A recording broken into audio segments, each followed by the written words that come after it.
Bonjour chers amis, nous nous retrouvons pour la citation du jour, puisée toujours pour le moment des Pirkei Avot, premier chapitre, 5e Mishnah. La Mishnah évoque deux sujets. Yosef ben Yochanan ish Yerushalayim Omer, Eye betecha patuach lirvacha, veyu aniim bebnei betecha. Yosef ben Yochanan nous dit que ta maison soit toujours ouverte largement pour accueillir toutes les personnes qui en ont besoin, les nécessiteux, veillez aniim bnei betecha, et que les pauvres, littéralement, fassent partie de ta maison. C'est la première partie de la Mishnah. Deuxième partie, ve'al tarbe sicha im aisha, be'ishto amru kal vachomer be'eshet ravero. Ne multiplie pas trop les discussions avec des femmes, d'une manière générale, et particulièrement avec ta femme, ne sois pas trop avide de paroles et d'échanges également. Mikan amru chachamim, de là nos chachamim nous ont enseigné, kol zman sh'adam marbe sicha im aisha gorem ra'a le'atzmo. À chaque fois qu'un homme multiplie les conversations avec une femme, eh bien, il multiplie les sources de problèmes. Au botel midivre Torah, et il va littéralement annuler petit à petit son étude de la Torah, vesofo yoresh geinom, et il finira par hériter du geinom. C'est une Mishnah un petit peu difficile qui mériterait d'être longuement expliquée. Bien entendu, la Mishnah ne nous recommande pas de ne pas avoir de discussion avec son épouse, loin de là. Au contraire, c'est une très bonne chose que d'échanger, que de dialoguer, que de progresser avec son épouse au quotidien, n'est-ce pas, et d'échanger et de s'entraider mutuellement par le biais de la parole et de la communication qu'Akadosh Baruch Hu nous a donné. C'est un cadeau du ciel. Mais ici, il nous dit quand même de faire attention, de ne pas abonder et de ne pas user de paroles excessives qui pourraient souvent nous amener des fois à engendrer des querelles ou à engendrer de la dissension dans le couple. Et même, bien entendu, avec d'autres personnes.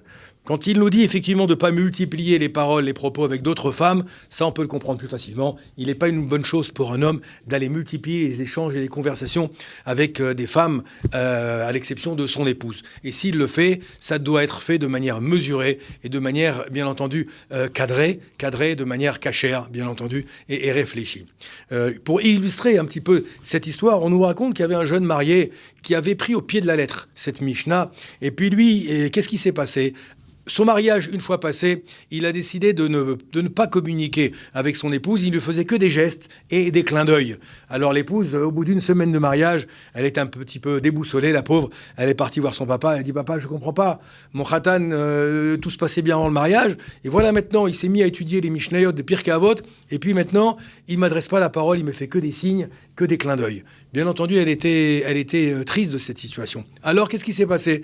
Le papa est parti voir son Rav, qui était le Rav Diskin, un des Gdoléador de la dernière génération. Il a raconté ce qui se passait. Le Gadolador lui a dit « Écoute, je vais m'occuper de ce cas. Je vais convoquer le Khatan dès que j'en aurai la possibilité. » Et c'est ce qui s'est passé. Le Rav a convoqué le Khatan et l'a fait rentrer dans son bureau.